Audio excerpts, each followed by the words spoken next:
Tu phone Huawei ke bro? Mate 50 Pro baru. Oh.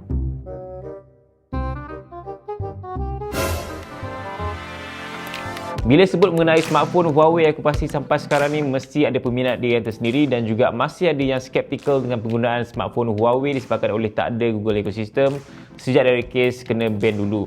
Tapi sekarang ni aku nampak yang Huawei makin lama makin improvise diorang punya smartphone dan keep stronger mengeluarkan smartphone terbaru walaupun ada kes mengenai Google Ecosystem ataupun GMS tu. Kita semua tahu yang Huawei ni memang cukup terkenal lah dengan dia punya Mate series yang banyak memfokuskan pada kebolehan kamera, performance dan juga teknologi yang baru. So last Mate series adalah 2 tahun lepas iaitu Mate 40 series. So Huawei memang masa 2 tahun juga untuk perkenalkan Mate series yang terbaru dan finally tahun ni Huawei buat comeback dengan Mate 50 Pro yang terbaru. So banyak sebenarnya aku nak cerita mengenai apakah kelebihan, kekurangan dan juga apa yang baru dengan Huawei Mate 50 Pro ni. Lagi-lagi dari segi penggunaan untuk Google Apps ataupun YouTube sama ada boleh ataupun tidak, ada caranya. So aku akan bagi simple step dan explain dekat korang mengenai apakah yang menarik dan kekurangan yang korang akan dapat dengan Huawei Mate 50 Pro ni. So let's talk about it.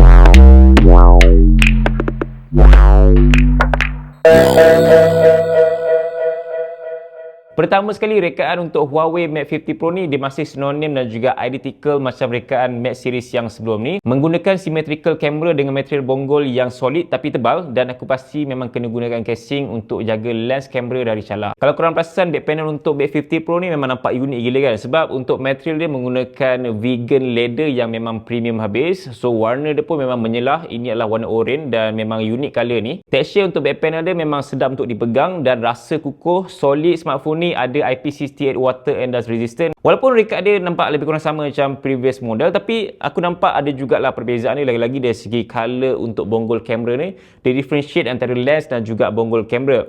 So mungkin ada taste masing-masing yang berpendapat bahawa smartphone ni nampak cantik, unik dan juga mewah. Ada juga yang rasa macam biasa ataupun buruk. Tapi bagi aku letak kat tengah-tengah lah. Aku rasa rekat ni okay, just fine. Dan of course, nampak eksklusif, rasa mewah, rasa solid, tak rasa ini smartphone murah. So, dari segi untuk display dia menggunakan screen yang bersaiz 6.74 inci, curve OLED display, refresh rate 120Hz dengan 2K resolution. Cuma a bit turn off sikit lah dengan notch dia yang agak besar sebab dia masih kekalkan 3D depth sensor untuk face unlock. So itu adalah antara kelebihan dia lah. So kita boleh unlock dalam pelbagai situasi, even dalam gelap pun. But still korang juga boleh gunakan ini display fingerprint dia yang pantas juga dekat bahagian bawah tu. Ketahanan skrin untuk Mate 50 Pro ni memang jauh berbeza lah daripada typical glass yang digunakan pada smartphone biasa, sebab Huawei cakap yang dia menggunakan Kunlun Glass yang pertama di dunia diletakkan pada smartphone. So Kunlun ni adalah nama gunung yang terletak di China sebenarnya. Persoalan ni, apakah kelebihan Kunlun Glass kalau bandingkan dengan glass yang biasa digunakan pada smartphone? Huawei mengatakan bahawa Kunlun Glass ni menggunakan 10 quadrillion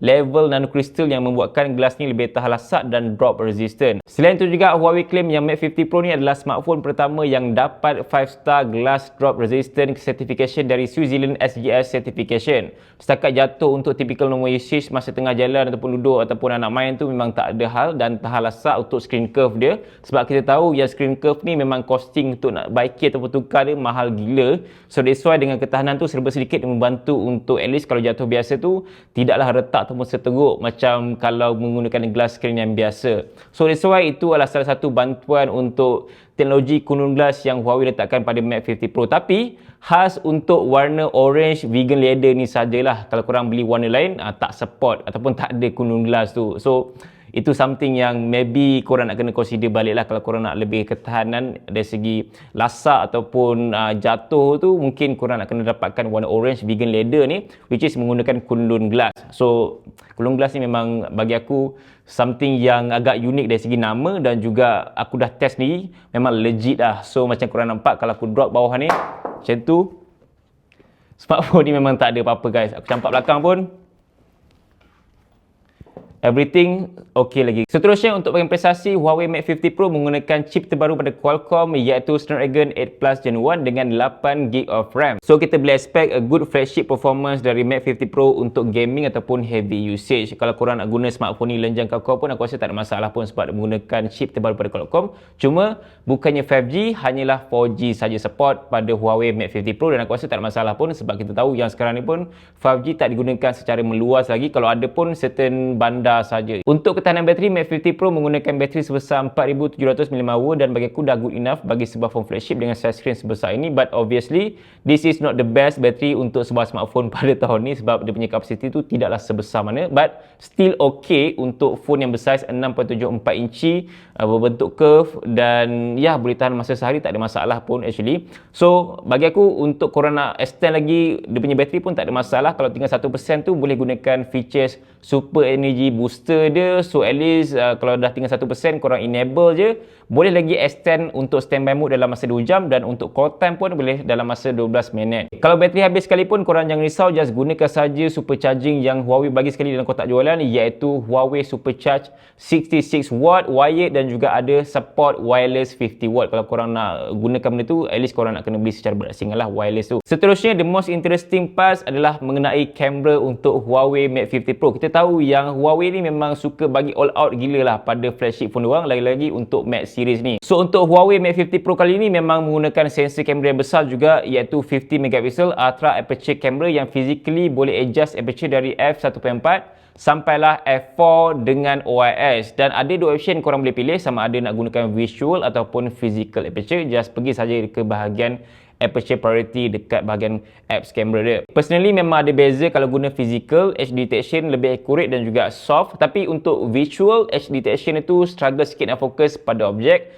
dan dia punya bokeh tu pun nampak berbeza sedikit daripada physical punya aperture. So kalau korang nak nampak yang gambar tu lebih professional, aku rasa gunakan yang physical, tapi kalau korang yang jenis suka point and shoot saja, just gunakan visual pun dah cukup bagus sebenarnya untuk kamera Huawei Mate 50 Pro ni. Mate 50 Pro juga ada ultra wide camera 13 megapixel dan 64 megapixel telephoto camera dengan kebolehan zoom sehingga 100 kali. So selfie camera menggunakan dua sensor iaitu 13 megapixel ultra wide dan ada 3D depth sensing camera. Kalau korang masuk dekat bahagian kamera dan pergi ke bahagian more, memang banyak lagi features kamera yang korang boleh explore dan juga eksperimen sendiri, memang best gila.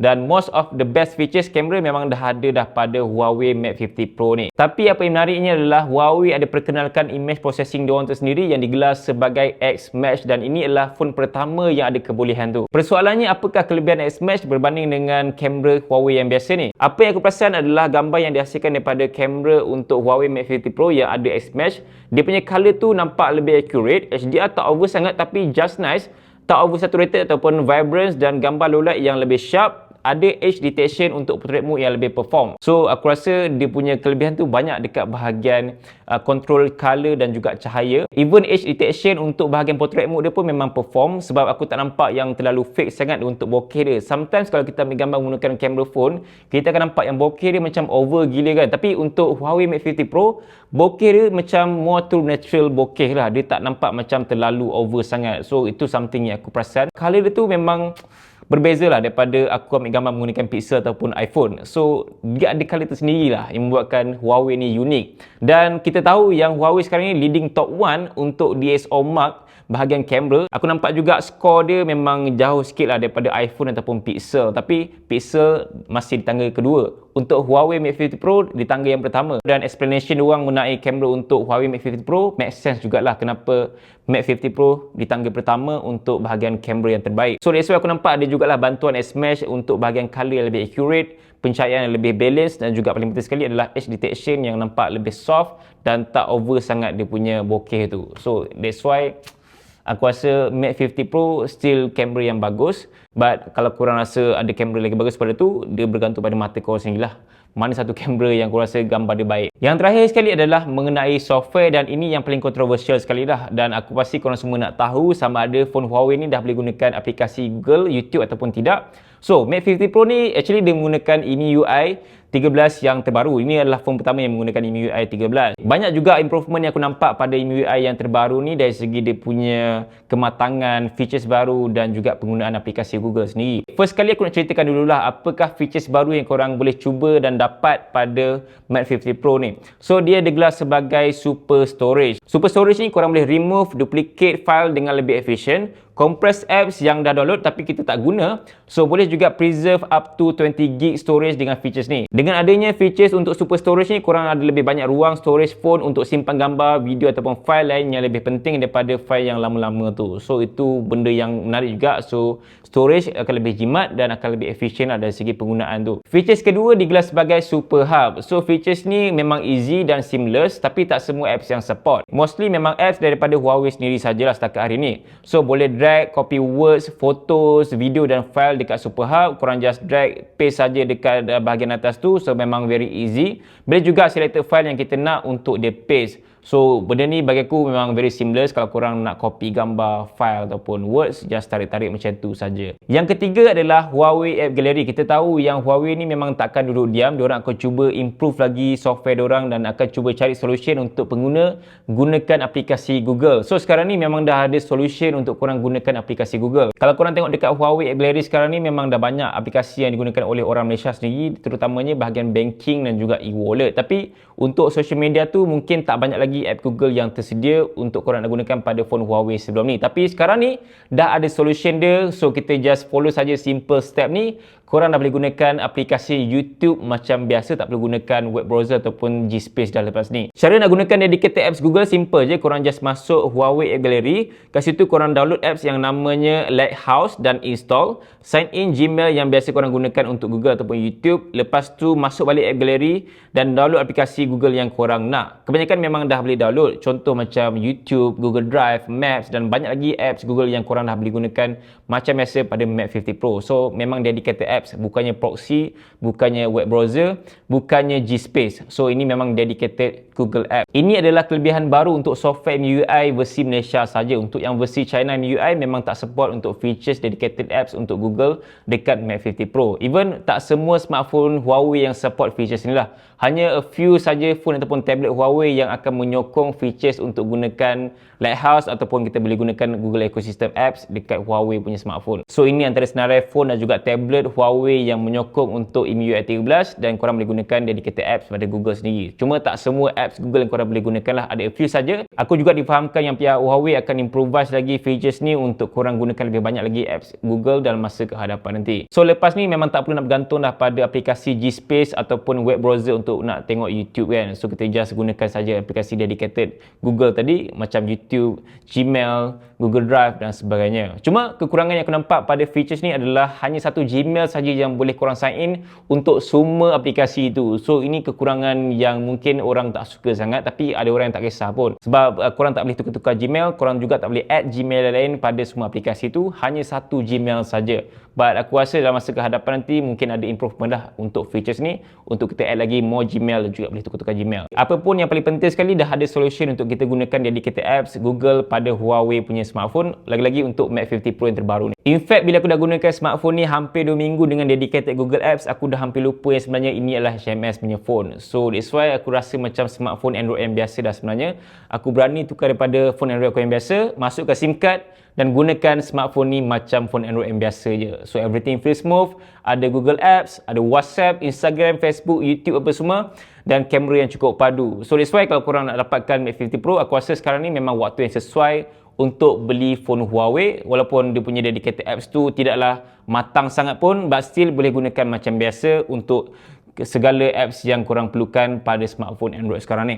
Macam Netflix, ada game apa korang nak semua boleh download. Google Drive, ada Google Maps, ada Translate, ada YouTube Music, ada Telegram apa semua. Kebanyakan apps korang boleh gunakan dah macam biasa pada Huawei punya smartphone sekarang ni. So that's why kalau korang nak dapatkan Mate 50 Pro macam biasa, korang boleh check it out offer dekat Huawei Store. Link semua aku letakkan dekat bahagian description ataupun dekat bahagian komen, okay? Terima kasih kerana menonton video ni sampai habis dan sampai berjumpa lagi. Assalamualaikum. Bye. Huawei Mate 50 Pro. Cantik dia punya color dia tu. Orange dia memang nampak very outstanding lah. Kalau pakai kat luar macam orang pandang phone apa ni kan.